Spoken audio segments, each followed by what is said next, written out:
pour venger son mari. L'époux se rend discrètement dans l'entreprise de son ennemi. Après avoir pris le conducteur en otage avec une arme, elle l'attend dans la voiture. Quand Danny revient, Carly le menace pour qu'il monte dans la voiture. Ensuite, les deux prennent la voiture vers un sommet de colline. Carly menace Danny de téléphoner à son père. Cependant, c'est le chef de la sécurité de son père qui répond. Danny affirme avec anxiété qu'il est kidnappé. Il demande à voir son père en personne. Mais il ne s'attendait pas du tout à ce que le chef de la sécurité se moque éperdument de la vie ou de la mort de Danny. Car en tant que vice-président, Danny a une somme d'assurance s'élevant à plusieurs dizaines de millions de dollars. Il va même jusqu'à demander à Carly de tuer rapidement ce bon à rien. Puis il raccroche le téléphone. À cet instant, Danny est complètement désespéré, puisqu'il est déjà considéré comme un pion sacrifiable. Il n'a plus besoin de protéger son père. Alors, il emmène Carly pour pénétrer dans l'usine pharmaceutique. Les agents de sécurité reconnaissent rapidement l'identité de Carly. Ils donnent aussitôt des instructions aux gardes en patrouille. Un garde les arrête. Danny espère passer en se faisant passer pour quelqu'un d'autre grâce à son statut. Mais les agents de sécurité ne le reconnaissent pas du tout.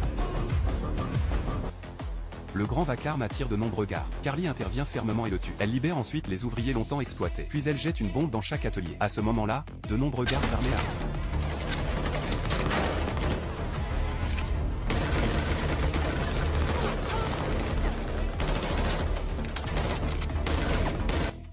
Après une vive lutte violente, Carly s'apprête à couvrir l'évacuation de Danny. Cependant, Danny est malheureusement touché par une balle. Pour ne pas être un fardeau pour Carly, il demande à Carly une grenade et décide de rester en arrière pour couvrir leur retraite, en demandant à Carly de partir d'abord.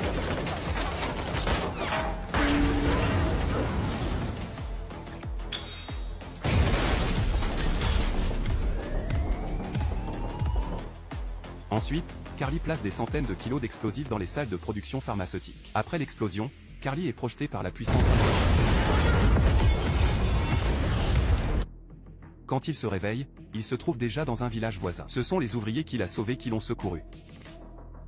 L'usine pharmaceutique est complètement détruite. La mission de Carly est accomplie. Il contacte son supérieur pour demander du renfort. Le chef dépêche une équipe spéciale pour le récupérer. Ils doivent se retrouver au sommet d'une colline à 2 km de là. Et juste après le départ de Carly, le chef chauve arrive avec ses hommes au village. Pendant ce temps, alors que Carly est sur le point d'atteindre le lieu d'évacuation, il est intercepté par un tireur d'élite adverse. Les deux ripostent vigoureusement avec des mitraillettes. À ce moment critique, l'hélicoptère de l'équipe de soutien arrive à temps. Le tireur d'élite tente de s'enfuir. Cependant, le chef chauve borgne arrive aussi à ce moment-là et tire frénétiquement sur l'hélicoptère.